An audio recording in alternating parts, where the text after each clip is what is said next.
Ministro Salles, um tema que ficou muito em voga aí nos últimos anos é a questão da inflação. Está disparada nos preços. Foi responsabilidade do governo Bolsonaro? Claro que não, né? O mundo inteiro, os Estados Unidos está tendo a maior inflação dos últimos 40 anos. A Europa está tendo a maior inflação dos últimos 60 anos. A Holanda saiu às ruas quebrando tudo. O Brasil, evidentemente, como qualquer outro país do mundo, sofre com a escassez de alimentos em razão da pandemia, que distorceu, inclusive, oferta e procura no mundo inteiro. A guerra da Ucrânia e da Rússia, que está desabastecendo o planeta em relação não só a alimentos, mas também em problemas de energia, né, petróleo, etc. Agora, a inflação está aí e o Brasil foi um dos que menos caiu em termos de queda do PIB, está tendo menor taxa de desemprego formal dos últimos 10 anos. O FMI revisou o PIB do Brasil novamente para cima, ou seja, as questões econômicas que competem ao governo, todas elas estão positivas. Com relação aos combustíveis, o governo zerou os impostos, fez com que os governadores, inclusive aqueles que foram responsáveis pelo fecha tudo, fica em casa, economia a gente vê depois, embora o governo tenha feito parcelamento de impostos, Pronamp, uma série de programas, Auxílio Brasil, etc. O Brasil adotou medidas muito efetivas, caiu menos que os demais e está subindo mais que os demais, mas ainda assim, óbvio, enfrenta problemas.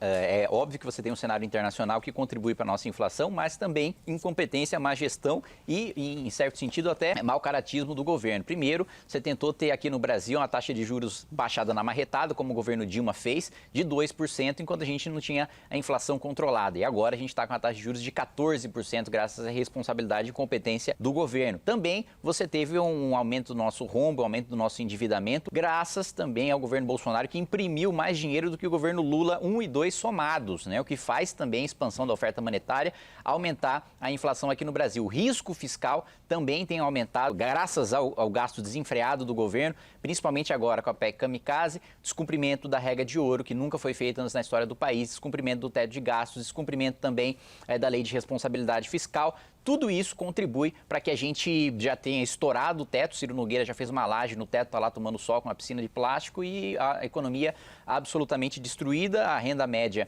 dos brasileiros caindo, né? Um índice de fome que a gente nunca teve antes na história, de 30 milhões de pessoas passando fome e o presidente da República passando ali picanha no cartão corporativo, as Forças Armadas com superfaturamento de cerveja, de picanha, de Skol Beats, de prótese peniana de 20 centímetros e depois respondendo para o Congresso Nacional que tinha que ser aquela prótese porque tem a ereção mais natural, de chiclete, de Viagra também, superfaturamento do dobro do preço que foi adquirido. E o orçamento secreto também, 20 bilhões de reais que a gente perdeu de capacidade de investimento, que poderia estar gerando emprego, poderia estar gerando renda, o menor índice de investimento em infraestrutura da história do país, que contribuiu para que a gente vivesse esse cenário caótico como a gente está vivendo hoje e todo mundo sente na ponta, né? Melhor um governo de prótese e Viagra do que outros grupos que fazem com KY.